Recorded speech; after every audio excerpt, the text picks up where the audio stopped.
태초부터 홀로 존재하시며 세상 만물을 창조하시고 주관하시는 아버지 하나님, 지금도 우리의 호흡 바로 옆에 계셔서 우리의 심령과 육체를 지켜주시는 아버지 하나님, 1년 반 전에 코비드-19이 나타나 우리가 많은 어려움과 고통을 겪고 있지만 그런 와중에도 우리를 지켜주시고 위로해 주셔서 오늘까지 이렇게 살게 하시고 주님이 우리에게 주신 소명을 감당하게 하심을 감사드립니다. 비록 오랫동안 교회에서 모이지 못하고 비대면 예배를 드렸지만 우리의 각 처소에서 주님의 은혜를 따라 잘 지내게 하여 주시고 이제라도 교회에 나와 예배드리게 하여 주심을 감사드립니다. 세세 무궁토록 영광과 존귀와 찬양과 경배를 받으시옵소서. 동산의 들꽃 하나하나에도 주님의 질서와 섭리가 들어있다는 놀라운 사실을 깨달을 때마다 우리 인간을 향한 크나큰 사랑에 감사드립니다. 그럼에도 광활한 우주에 비교할 때 미물에 불과한 우리들을 구원하시기 위해 독생자 예수 그리스도를 희생하신 사실이 믿기 힘든 적도 있습니다. 도대체 선을 행하려는 마음보다 악에 빠지기 쉬운 인간들을 향한 하나님 아버지의 사랑과 은혜는 다 이해할 수는 없습니다. 결국 모든 것이 헛되고 헛되다라고 갈파한 솔로몬의 입장을 이해하면서도 주님이 우리의 삶을 세상 끝날까지 지켜보신다라는 믿음이 우리를 여태껏 이끌어왔음을 고백합니다.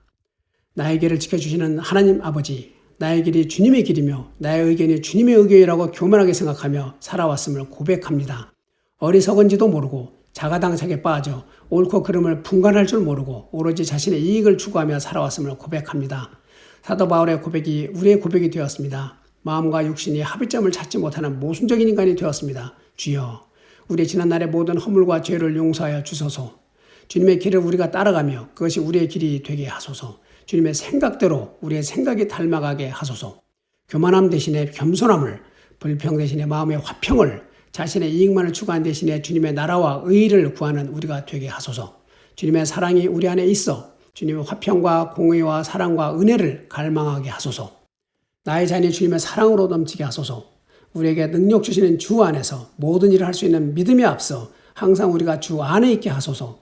우리가 주 안에 있고 주님이 우리 안에 계셔서 우리가 무엇이든지 생각하고 말하고 행할 때 먼저 주님의 나라와 의의를 구하게 하소서. 우리의 영적 안목을 넓혀주사 주님이 우리에게 명하신 소명을 잘 감당하며 어디서든지 빛과 소금의 역할을 감당하게 하소서. 우리의 발이 허공에 있지 말게 하시며 주님의 말씀대로 세상에서 실천하고 악한 시대의 세상을 닮으려 하지 말고 시대적 사명을 깨달아 우리가 속한 가정, 교회 및 사회에서 옳은 일을 감당할 수 있게 하소서. 주님의 길을 따르는 믿음과 용기를 주옵소서. 우리 교회가 오랜 수건인 건물 리모델링을 하고 있습니다. 아울러 우리 애들의 속마음도 영적 리모델링이 일어나게 해주소서. 우리가 주님 앞에서 정결하고 투명한 마음을 가지기를 원합니다. 우리의 삶이 세속적인 자세에서 벗어나 예수 그리스도를 닮기 원합니다. 매일매일 살면서 마지막 날에 주님과 계수하는데 머뭇거리지 않는 인생을 살기 원합니다. 우리의 마음을 불로 태워 더욱 깨끗하게 하사 하나님 나라를 볼 수 있기를 원합니다. 오늘 말씀을 담당하신 한 목사님 외에 성령이 함께하사 우리가 한 주 주님의 말씀으로 영적으로 건강한 삶을 살 수 있도록 오늘 이 순간 이 시점에 꼭 필요한 생명의 말씀을 전해 주시기를 원합니다. 예배를 주관하는 여러 성도님들의 노고를 기억해 주시고 특별히 교회 리모델링 위에 수고하시는 여러 성도님들과 공사를 담당하신 여러 일꾼들의 영혼간의 강건함도 허락해 주시기를 원합니다. 모든 말씀을 예수 그리스도의 이름으로 기도합니다. 아멘.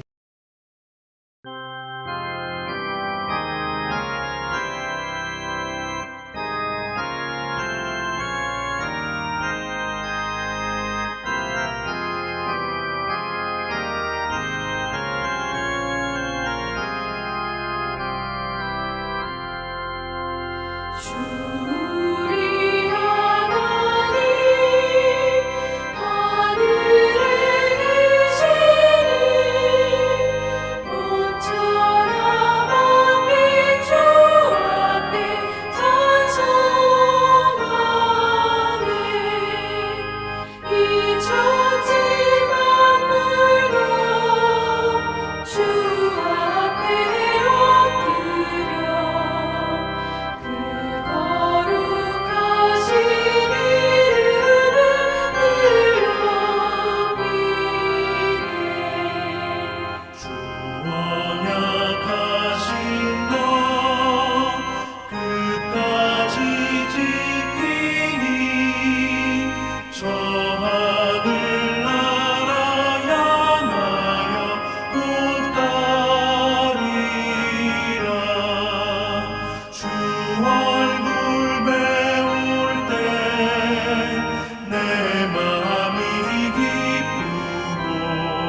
늘 섬기네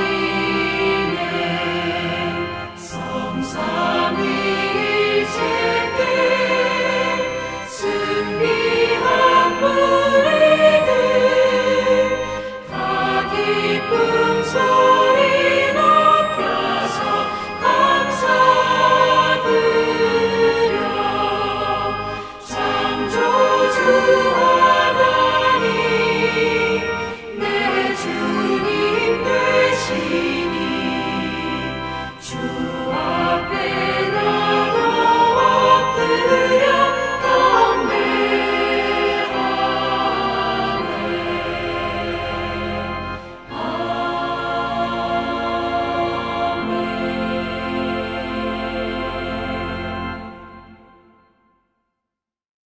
네, 새로운 달 9월이 시작됐습니다. 이 9월은 또 가을이 시작되는 좋은 계절이기도 합니다.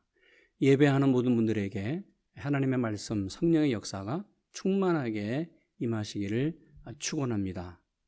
오늘 허락하신 말씀은 사도행전 13장 16절에서 39절까지의 말씀입니다.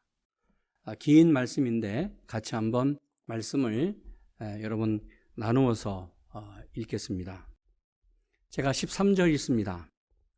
바울과 및 동행하는 사람들이 바보에서 배 타고 밤빌리아에 있는 버가에 이르니 요한은 그들에게서 떠나 예루살렘으로 돌아가고 그들은 버가에서 더 나아가 비시디 안독에 이르러 안식일에 회당에 들어가 앉으니라.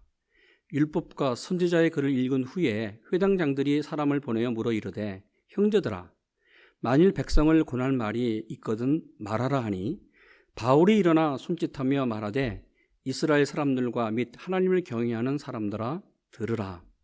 이 이스라엘 백성의 하나님이 우리 조상들을 택하시고 애굽 땅에서 나그네 된 그 백성을 높여 큰 권능으로 인도하여 내사 광야에서 약 40년 동안 그들의 소행을 참으시고 가나안 땅 7족속을 멸하사 그 땅을 기업으로 주시기까지 약 450년간이니라.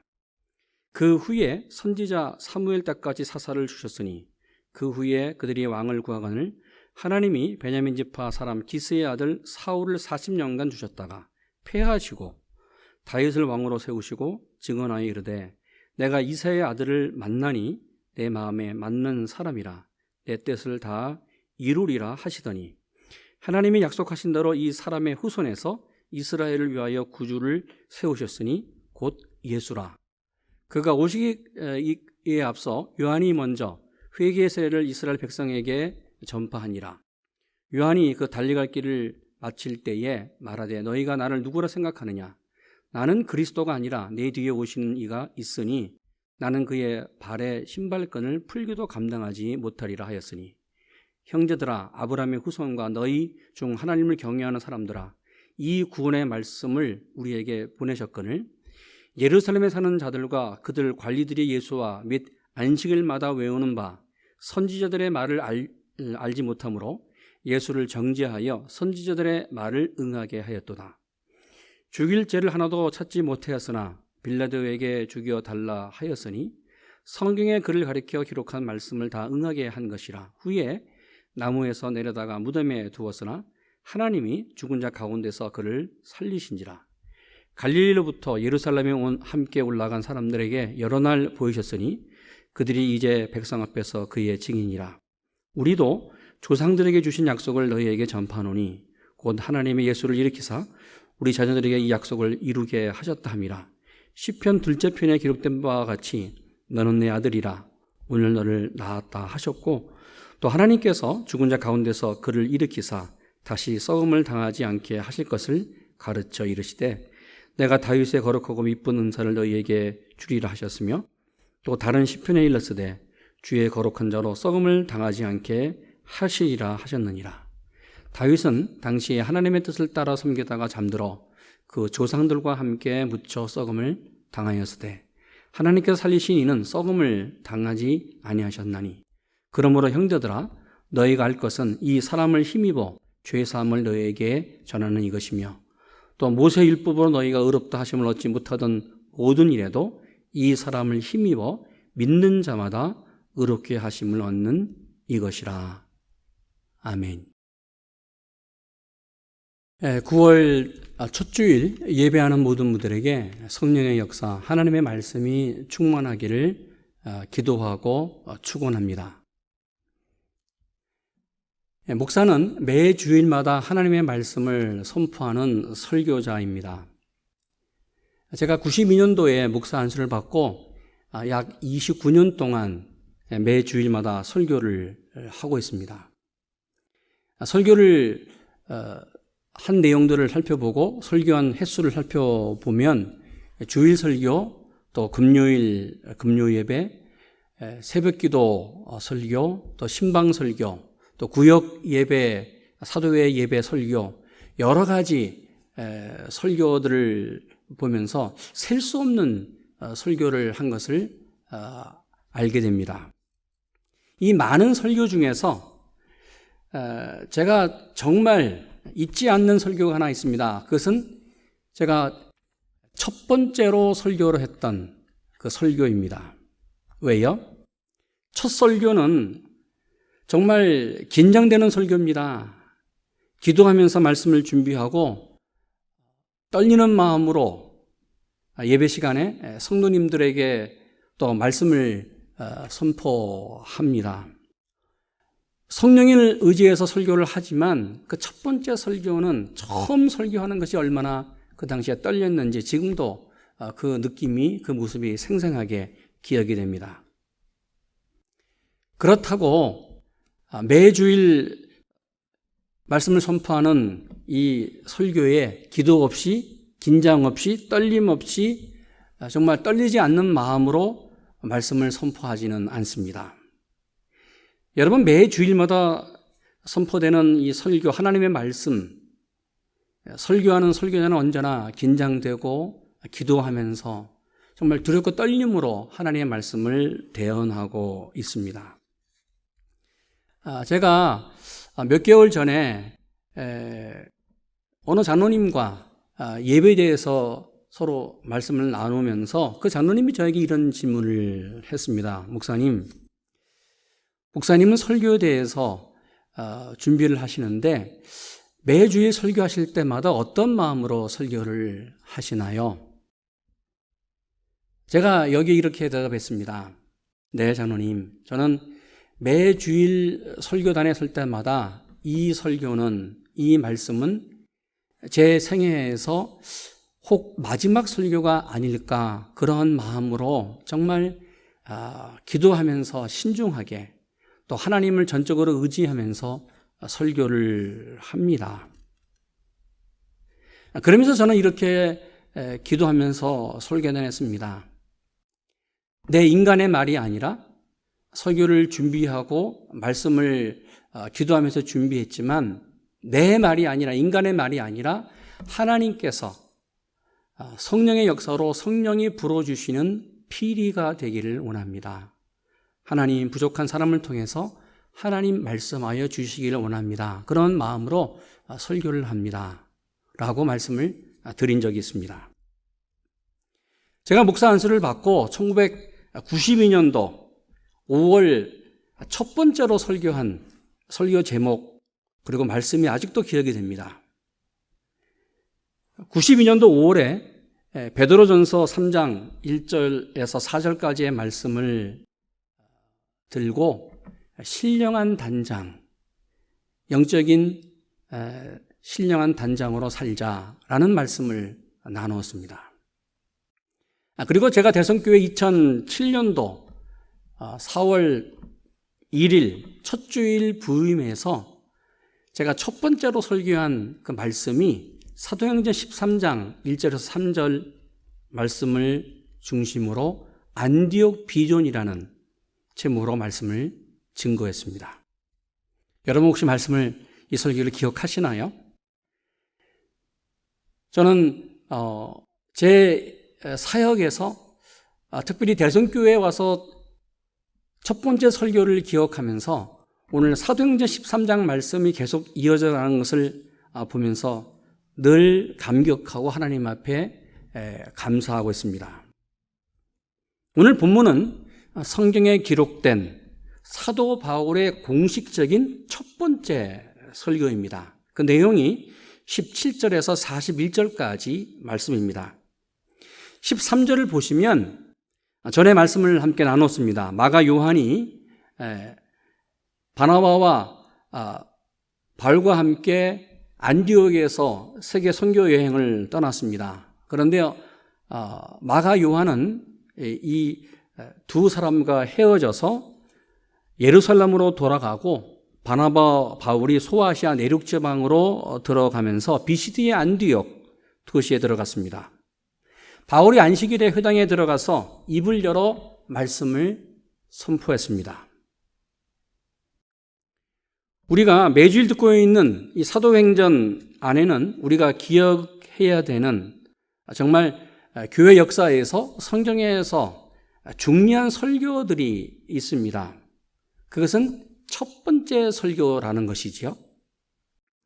예수님께서 하늘로 승천했습니다. 이제 제자들만 남았습니다. 제자들이 성령을 체험한 후에 예루살렘에 나가서 말씀을 선포했습니다. 제일 첫 번째 설교자, 첫 번째 설교가 바로 베드로의 설교였습니다. 사도행전 3장에 베드로가 오순절 성령의 역사를 체험하고 성령을 충만하게 받고 예루살렘에 나가서 하나님의 말씀을 선포합니다. 최초의 설교, 제자들로서 제일 먼저 설교했던 그 베드로의 설교는 바로 구약 선지자 요엘의 예언을 인용하면서 구약 선지자 요엘이 예언했던 성령의 역사가 나에게 우리에게 오순절날 임했다. 하나님께서 말세에 남자와 여자들에게 성령을 기름 부어 주실 것이다. 자녀들은 예언할 것이요, 젊은이들은 환상을 볼 것이요, 늙은이들은 꿈을 꾸리라고 하는 이 말씀이 지금 여기에 이루어졌다고 구약의 말씀을 인용하면서 설교했습니다. 그러면서 동시에 베드로는 계속해서 다윗에 대한 말씀으로 설교를 이어져 갔습니다. 우리가 두 번째 기억해야 될 설교가 있습니다. 그것은 사도행전 7장에 나오는 예루살렘 교회의 첫 번째 순교자였던 스데반의 설교입니다. 스데반 역시 예루살렘에 나가 사람들에게 말씀을 증거할 때에 구약을 인용하면서 구약의 역사를 쭉 말씀으로 말씀을 선포하고 다윗을 언급했습니다. 첫 번째 설교 베드로, 첫 번째 순교자의 설교 스데반의 설교, 그리고 오늘 이방인 지역에 나가서 바울이 첫 번째로 설교했던 이 바울의 설교에는 공통점이 있습니다. 그것은 먼저 베드로, 스데반, 바울 이 모두 구약의 역사와 구약 성경을 언급했다는 사실입니다. 무슨 말이에요? 신약의 말씀은 예수님이 이 땅에 오신 이 사건은 바로 구약에서 예언된 하나님의 말씀이라는 것입니다. 그래서 신약은 구약과 단절된 것이 아니라 구약에 연결된 연결선상에 있고 바로 계속해서 구약의 역사가 신약을 통해서 예수님의 사건을 통해서 계속 연결되어 나가는 하나님의 사건이고 하나님의 역사인 것을 분명히 밝혔습니다. 그러면서 예수 그리스도와 복음은 구약과의 단절이 아니라 연결된 하나님의 위대한 사건, 하나님의 은혜 속에 같은 선상에 서 있다는 사실을 선포했습니다. 그런데 오늘 읽은 바울의 설교 본문에서 바울만이 갖고 있는 특징이 하나 있습니다. 그것은 바울은 다윗에 대해서 자세히 언급하면서 하나님이 다윗과 맺은 언약을 이렇게 강조하고 있습니다. 22절, 23절 같이 있습니다. 다윗을 왕으로 세우시고 증언하여 이르시되 내가 이새의 아들 다윗을 만나니 내 마음에 맞는 사람이라 내 뜻을 다 이루리라 하시더니 23절 하나님이 약속하신 대로 이 사람의 후손에서 이스라엘을 위하여 구주를 세우셨으니 곧 예수라. 할렐루야. 바울은 다윗의 씨로 이 세상에 오신 분이 예수님이시고 바로 이 예수님은 하나님께서 다윗에게 약속된 언약의 아들이었고 바로 이 다윗과 맺은 그 약속을 이루신 분이 누구냐? 바로 예수 그리스도 메시아인 것을 선포했습니다. 그러면서 구약 성경이 예수 그리스도를 통해서 이루어졌다는 것을 밝힙니다. 그래서 29절 이렇게 말합니다. 성경의 글을 가리켜 기록된 말씀을 다 응하게 한 것이라 후에 나무에서 내려다가 무덤에 두었으나 30절 하나님이 죽은 자 가운데서 그를 살리신지라. 바울은 다윗의 후손으로 오신 예수 그리스도를 강조하면서 이분이 바로 십자가에서 죽은 예수 그리스도, 죽음의 권세를 이기시고 부활하신 하나님의 아들 예수님인 것을 강조합니다. 그러면서 하나님이 다윗과 맺은 약속을 통해서 이 약속이 예수 안에서 이루어졌다고 선포했습니다. 그러기에 오늘 다윗은 자신의 설교에서 이렇게 다윗에 대해서 평가합니다. 22절 다윗을 왕으로 세우시고 증언하여 이르시되 내가 이새의 아들 다윗을 만나니 내 마음에 맞는 사람이라 내 뜻을 다 이루리라 하시더라. 여러분 오늘 성경에서 하나님은 다윗을 보시면서 내 마음에 맞는 사람이다. 내 마음에 합당한 사람이다. 그래서 내 뜻을 다윗을 통하여 이루리라 말씀했습니다. 왜 바울이 오늘 첫 설교에서 이렇게 다윗을 강조하고 오늘 바울이 이렇게 다윗을 말한 이유가 무엇일까? 지난주 화요일 저녁에 제 아내가 저에게 이런 말을 했습니다. 여보, 요즘 저하고 당신하고 코드가 좀 안 맞는 것 같아요. 이 말을 듣고 제가 긴장했습니다. 아니, 내가 무슨 잘못한 일이 있나? 그 이유가 있었습니다. 아내가 맛있는 음식을 준비해서 식탁에 올려놓습니다. 그렇다면 남편인 제가 좀 눈치가 있다고 한다면 아내가 준비한 음식 그 여러 가지 일을 돕는 데에 제가 숟가락 젓가락을 좀 같이 놓고 그리고 물을 떠서 컵을 또 식탁에 올려놓으면 얼마나 좋을까. 그런데 아내가 식탁을 준비할 때마다 항상 저에게 일이 생겼습니다. 외부에서 전화가 와요. 그러면 제가 전화를 들고 응접실에 나가서 전화를 할 때가 있고 또 밖에 나가서 전화를 할 때가 있었습니다. 또 어떤 경우에는 급하게 어떤 일이 생기는 거예요. 그래서 식탁을 다 음식을 준비해서 저녁 식사나 어떤 식사를 준비할 때에 제가 그 자리에 없었어요. 그래서 집사람이 저에게 목사님 요즘 저하고 코드가 맞지 않는 것 같아요. 여러분, 사람과 사람이 코드가 서로 맞는다. 이 말은 마음과 마음이 서로 통한다는 뜻이지요. 이심전심이라고 합니다. 오늘 본문에 하나님과 코드가 맞는 사람이 있었습니다. 하나님의 마음에 정말 맞는 사람이 있었습니다.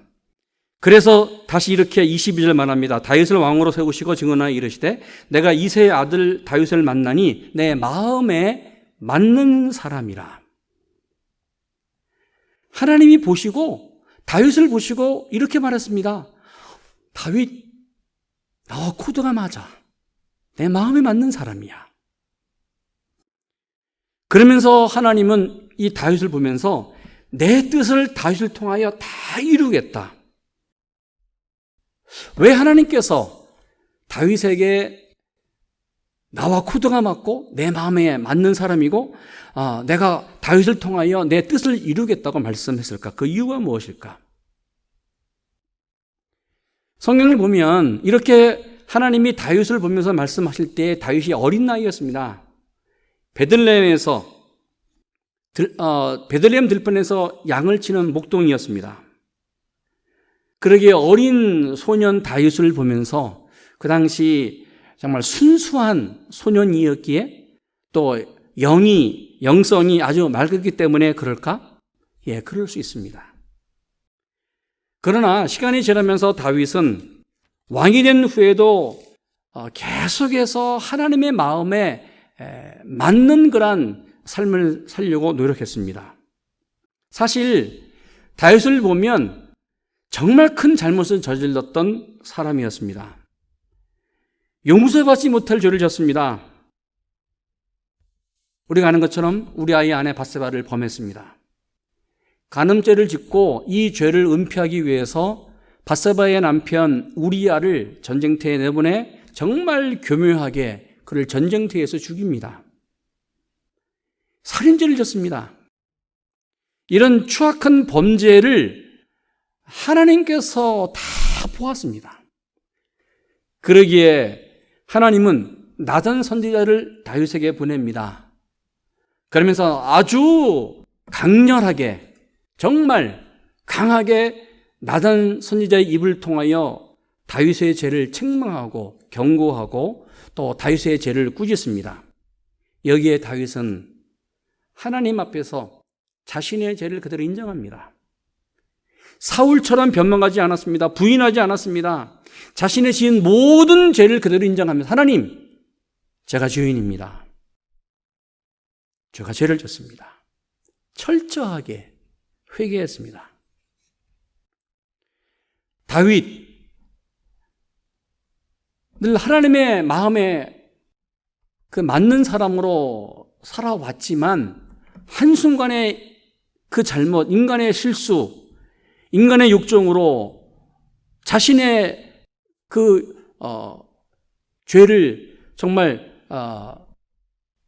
그 큰 죄를 짓고 난 후에 다윗이 이렇게 자신의 죄를 회개하면서 고백했습니다.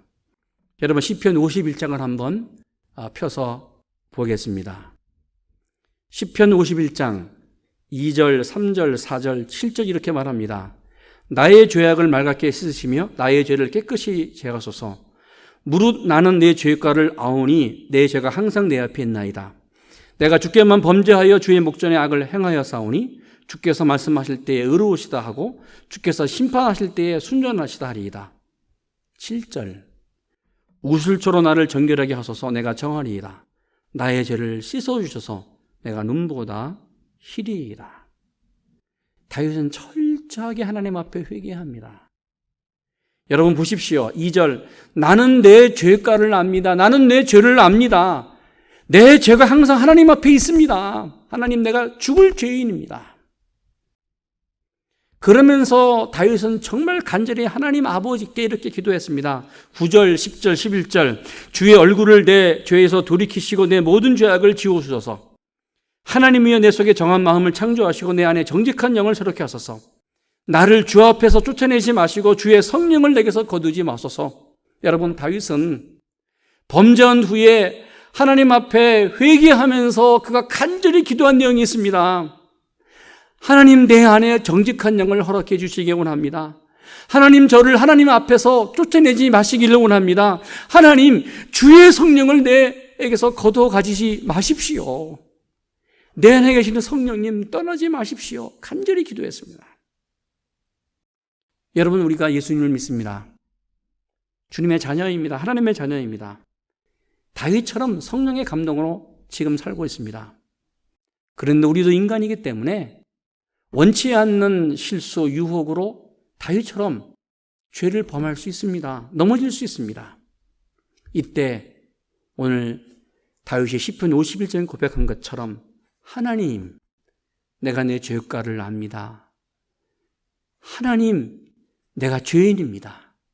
나에게 정직한 영을 허락하시고 성령님을 나에게 거두어 가지 마십시오. 늘 간절하게 기도하는 여러분 되기를 축원합니다.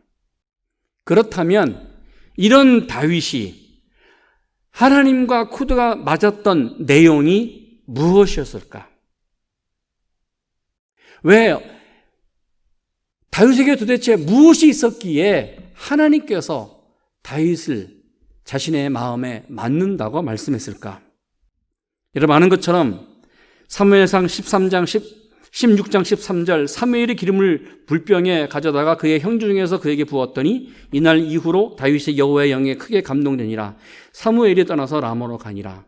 사실 어린 다윗 사무엘로부터 기름을 부음을 받았습니다. 그리고 하나님의 영 성령이 다윗을 떠나지 않았습니다. 그러기에 다윗은 어려서부터 늘 하나님 제일주의로 성령 안에서 살았습니다. 다윗이 왕이 됐습니다. 헤브론에서 예루살렘으로 수도를 옮깁니다. 예루살렘으로 수도를 옮긴 후에 다윗이 제일 먼저 한 일이 있습니다. 그것은 실로에 있는 법궤를 예루살렘으로 옮겨오는 일이었습니다. 실로에 혼자 그 먼 실로에 법궤가 혼자 있는 것을 보고서 늘 마음이 아팠어요. 그래서 다윗은 실로에 있는 하나님의 말씀 법궤를 예루살렘으로 모셔와요. 예루살렘으로 법궤가 들어올 때 여러분 성경 보십시오. 다윗이 얼마나 기뻤는지 그 어른 왕 다윗이 덩실덩실 어린아이처럼 춤을 췄기에 바지가 다 흘러내리는 것도 모른 채 너무나 하나님 앞에서 어린아이처럼 기뻐 춤을 췄습니다. 그만큼 다윗은 하나님을 사랑했습니다. 정말 하나님을 제일 사랑했던 사람이었습니다. 그러기에 다윗의 이름, 그 뜻은 하나님을 사랑하는 사람이라는 뜻입니다. 여러분, 다윗의 일생을 살펴보면 다윗은 언제나 하나님을 생각하고 의지하면서 하나님 앞에 살아간 것을 볼 수 있습니다. 어린 시절 목동 베들레헴 들판에서 전쟁터에 나가서 블레셋 사람들과 싸울 때에 사울왕을 피해서 이리저리 도망자의 삶을 살 때에, 아니 왕이 되어서 예루살렘 특별히 다윗성에 편안히 거할 때도 늘 하나님만을 생각했습니다. 그런데 다윗이 하나님을 생각하면서 하나님 제일주의로 살아가는 그 상황 속에서 정말 다윗이 소망했던 한 가지가 있었습니다. 그것은 다윗성을 짓고 백향목으로 다윗 궁전을 건축했습니다. 그런데 하나님의 법궤가 예루살렘에 있는데 천막으로 만든 그러한 성소였습니다. 그래서 다윗은 다리를 쭉 뻗고 잠을 자지만 늘 마음속에 불편한 거예요. 아니 나는 이렇게 좋은 다윗성 궁전에서 살고 있는데 하나님의 법궤 하나님은 천막 안에 계신다. 이것을 보면서 늘 마음이 아파했습니다. 그래서 다윗은 언제나 하나님의 성전, 하나님의 전을 짓기를 소망했습니다. 그런데 하나님은 다윗의 손으로 하나님의 법궤가 거하시는 예루살렘 성전을 건축하기를 원치 않았습니다. 허락하지 않았습니다. 그래서 하나님은 다윗의 아들 솔로몬을 통하여 예루살렘 성전을 건축하게 하셨습니다. 그럼에도 불구하고 다윗은 일평생 하나님의 그 법궤, 하나님이 거하실 성전 건축을 사모하면서 일평생 살았습니다. 여러분, 역대상 22장에서 29장을 보십시오. 무려 8장에 걸쳐서 다윗이 예루살렘 성전을 건축하는 그 구체적인 내용들이 아주 자세하게 설계되어 그 내용에 들어갈 내용들, 어떤 내용들인지 다윗의 마음이 그대로 나와 있습니다. 특별히 역대상 28장을 보면 다윗이 얼마나 예루살렘 성전을 건축하기를 소망했는지 그 마음이 그대로 역대상 28장에 말씀하고 있습니다. 왕이 된 후에 예루살렘 성전 건축을 위해서 다윗은 일평생 준비했습니다. 예루살렘 성전의 현관, 본당, 성전 둘레에 그 창고들, 다락방, 골방, 지성소 들어있는 설계도를 만들었습니다. 그러면서 이 설계도를 다윗은 일평생 설계도를 만든 후에 그 설계도를 자기 아들 솔로몬에게 넘겨주었습니다. 그러면서 자신의 아들 솔로몬이 예루살렘 성전을 건축할 때에 조금도 어려움이 없이 정말 완벽하게 성전을 짓도록 모든 것을 준비해 주었습니다. 레바논의 백향목, 모든 물건들, 돌, 쇠, 나무, 금, 은동, 철, 큰 뭇들까지 모든 것을 준비해 놨습니다. 여러분, 이것만이 아닙니다. 성전에서 섬길 레위인, 제사장, 성가대원들, 성전 문지기의 직물, 성전 창고의 경비, 성전 행정적인 직무와 조직들 모든 것을 편성했습니다. 그러면서 솔로몬이 예루살렘 성전을 건축하고 나면 정말 하나님께 온전히 예배할 수 있는 모든 것을 다 준비해 놓고 성전 건축 완공을 바라보면서 다윗은 눈을 감았습니다. 하나님이 다윗의 마음을, 이런 다윗의 마음을 보신 거예요. 그래서 하나님께서 나단 선지자를 보내어 다윗에게 이렇게 말씀했습니다. 여러분, 사무엘하 7장 1절에서 9절 말씀입니다. 길기에 다 읽지 않겠습니다. 우리 1절에서부터 5절까지의 말씀을 같이 읽습니다. 여호와께서 주위의 모든 원수를 부르시사 왕으로 궁에 편하게 살게 하신 때에 왕이 선지자 나단에게 이르되 볼지어다 나는 백향목 궁에 살거늘 하나님의 궤는 휘장 가운데 있도다. 나단이 왕께 아뢰되 여호와께서 왕과 함께 계시니 마음에 있는 모든 것을 행하소서 하니라. 그 밤에 여호와의 말씀이 나단에게 임하여 이르시되 가서 내 종 다윗에게 말하기를 여호와께서 이같이 말씀하시되 내가 나를 위하여 내가 살 집을 건축하겠느냐. 하나님이 다윗의 마음을 보고 너무너무 기쁜 거예요. 다윗 정말 너가 나를 사랑하는구나. 내가 거할, 하나님의 법궤가 거할 그런 성전을 건축하려고 하는구나. 정말 진심이구나. 그러면서 그의 마음을 아셨던 하나님은 이렇게 축복했습니다. 8절 이제 내 종 다윗에게 이와 같이 말하라. 만군의 여호와께서 이와 같이 말씀하시기를 내가 너를 목양 곧 양을 따르는 데에서부터 데려다가 내 백성 이스라엘의 주권자로 삼고 9절 내가 가는 곳에서 내가 너와 함께 있어 내 모든 원수를 내 앞에서 멸하였은즉 땅에서 위대한 자들이 이름같이 내 이름을 위대하게 만들어 주리라. 할렐루야.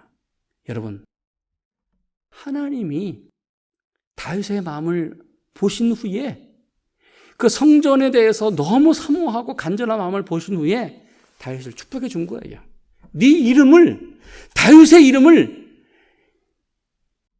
위대하게 만들어 주겠다. 그래서 지금도 이스라엘 국기는 다윗의 별입니다. 다윗의 나라입니다. 바로 다윗의 씨로 예수 그리스도 이 땅에 왔습니다. 여러분, 그렇습니다. 정말 다윗처럼 하나님의 성전을 사모하는 우리 되기를 원합니다. 예수님의 몸이신 교회를 사모하기를 원합니다. 올해는 저희 교회가 창립된 지 45년이 되는 해입니다. 지난 몇 개월 전부터, 지난 봄부터 지금 우리 앞에서 이루어지고 있는 교회 건축 리모델링 사역, 이 사역을 보면서는 너무나 감격하고 감동을 받습니다. 이것은 인간의 생각이 아니었다. 하나님께서 역사하시고 정말 교회를 사랑하시는 성도님들을 우리 교회 안에 있게 하시고 그분들을 통해서 하나님께서 이 대성교회를 아름답게 리모델링 하고 계신 것을 보면서 너무나 저는 감동을 받습니다. 예수님의 몸이신 교회를 사랑하는 그리고 사모하는 모든 성도님의 마음이 하나, 둘, 셋 모여서 지금 이 사역이 시작되었고 진행되고 있습니다. 여러분, 정말 우리 한 사람 한 사람이 하나님의 마음에 맞는 여러분이 되시고 하나님의 맞는 가정이 되시고 하나님의 마음에 맞는 우리 대성교회가 되기를 축원합니다. 그렇다면 다윗이 어떻게 이런 하나님의 맞는 마음으로 살았을까? 그 비결이 무엇일까? 잠언 4장 23절 이렇게 말합니다. 무릇 지킬 만한 것보다 더욱 내 마음을 지키라. 생명의 근원이 이에서 남이니라. 여러분, 분명히 성경은 말씀합니다. 생명의 근원이, 우리 영혼의 근원이 어디에서 난다고요? 마음에서 난다고 말합니다. 그러게 사람이 어떤 마음을 먹느냐에 따라서 우리의 인생이 달라져요. 아니, 어떤 마음을 먹느냐에 따라서 내 신앙이 달라집니다. 그 가운데 우리의 마음 먹기에 달려있는 것 가운데 가장 무서운 마음 먹기 하나가 교만입니다. 교만은 다른 사람보다 나 자신을 세우는 행위입니다. 또한 교만은 다른 사람을 무시하는 마음이기도 합니다. 아니, 교만은 하나님 없이도 나는 할 수 있다고 하는 정말 무서운 범죄이기도 합니다. 그래서 잠언서에 보면 하나님이 6, 7가지 싫어하는 죄가 있는데 그 중에 죄가 제일 첫 번째 죄가 교만이라고 말씀합니다. 교만은 하나님의 권위에 도전하는 마음입니다. 아니, 교만이 이렇게 나타납니다. 얼마나 이기적이고 자기 중심적인가. 이런 말을 보면서 우리는 알 수 있죠. 남이 타협하면 야합, 내가 타협하면 양보. 남이 나서면 교만, 내가 나서면 개성.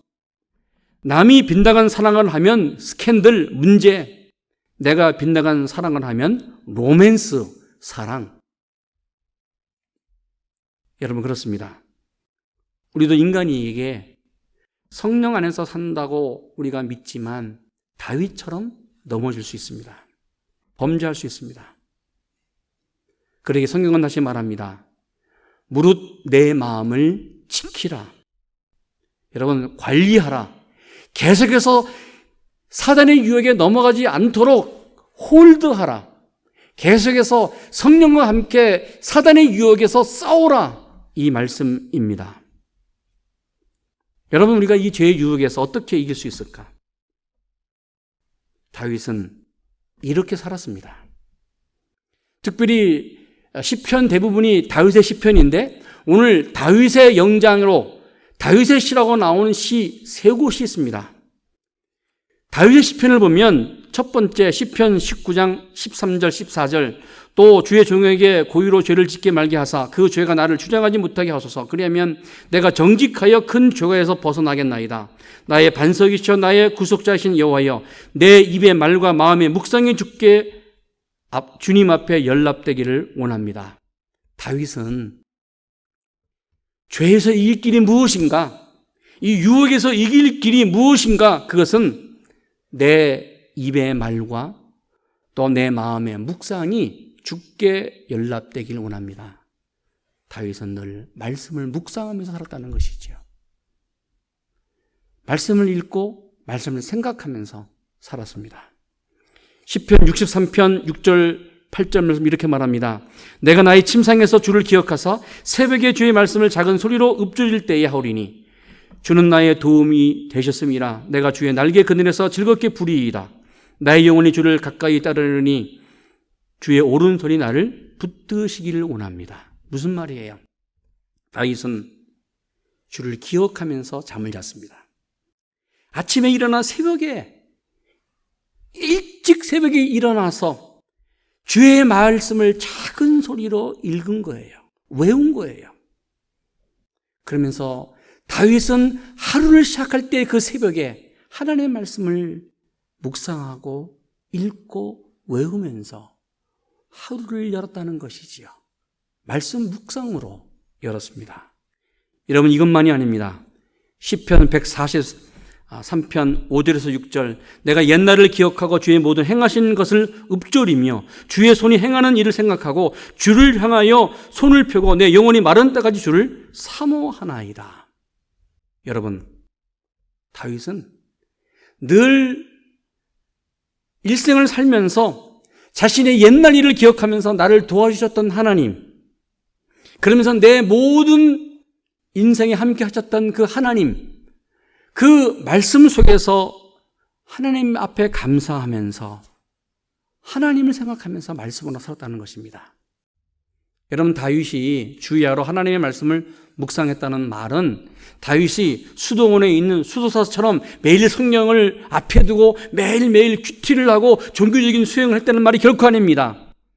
다윗의 일생을 보십시오. 참으로 바쁜 삶이었습니다. 너무나 고달픈 인생 연속이었습니다. 어릴 때는 목동으로, 커서는 장군으로, 또 사울왕의 부하로서 정말 긴장된 삶을 살았습니다. 그러면서 여러분, 왕이 된 후에 얼마나 일이 많았는지 몰라요. 그런데 다윗이 이렇게 제일 바쁜 인생을 살았음에도 불구하고 놓치지 않는 것 하나 있습니다. 그것은 다윗이 고백한 것처럼 주의 말씀을 작은 소리로 읊조리이다. 밤이든지 새벽이든지 어느 순간이든지 내가 주님의 말씀을 묵상하겠습니다. 바로 이것이 다윗의 믿음이었고 하나님이 다윗을 마음에 두었던 다윗의 삶이었습니다. 사랑하는 여러분, 이제 가을이 시작됐습니다. 9월입니다. 추수의 계절. 정말 이 9월, 이 가을에 하나님의 말씀을 좀 묵상하고 하나님의 말씀을 생각하면서 한순간 한순간 살아갈 때에 오늘 다윗에게 마음을 두셨던 하나님은 나에게 마음을 두시고 내가 너를 마음에 둔다. 너가 나에게 마음에 맞다라고 하나님이 인정하시는 여러분 되기를 축원합니다. 오늘 본문 이렇게 말씀합니다. 다윗을 왕으로 세우시고 증언하여 이르시되 내가 이새의 아들 다윗을 만나니 내 마음에 맞는 사람이라. 내 뜻을 다 이루기를 하시더니 하나님이 약속하신 대로 이 사람의 후손에서 이스라엘을 위하여 구세주를 세우셨으니 곧 예수라. 아멘. 기도하겠습니다. 하나님 감사합니다. 하나님의 마음에 맞는 사람, 다윗처럼 살게 하시고 또 하나님에 맞는 사람으로 살아가는 가정, 우리 교회가 되게 하여 주시옵소서. 그래서 하나님의 뜻을 부족한 나를 통하여, 우리 가정을 통하여, 우리 대성교회를 통하여 이루어 가시는 역사가 있게 하여 주시옵소서. 하나님, 우리 교회를 올려드립니다. 하나님이 역사하시고 인도하시고 하나님의 마음에 맞는 교회, 그래서 소문난 교회, 하나님의 눈이, 하나님의 시선이 머무시는 하나님 주님의 몸된 교회가 되게 하여 주시옵소서. 예수님의 이름으로 기도했습니다. 아멘.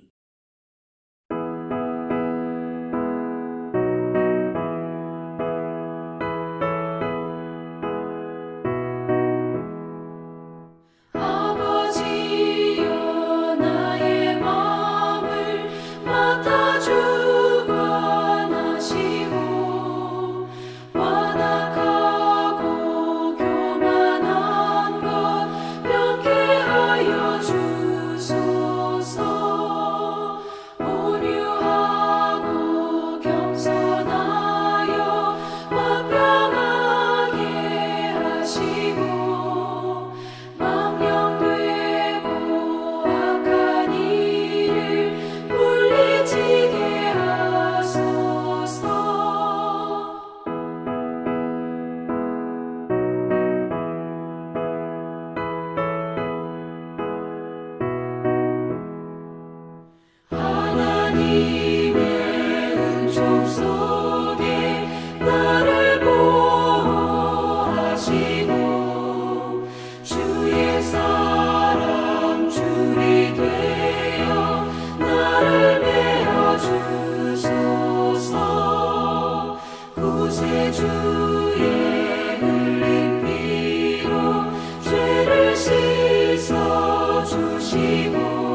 이제는 우리 주님 예수 그리스도의 은혜와 하나님 아버지의 지극하신 사랑하심과 성령님의 내주하심과 교통하심이 하나님의 마음에 맞는 사람으로 늘 성령과 함께 살아가는 당신의 백성들 머리 위에, 가정과 형편 위에, 그리고 주님의 몸이신 배성교회 위에 이제부터 영원토록 함께 하시기를 간절히 축원하옵나이다. 아멘.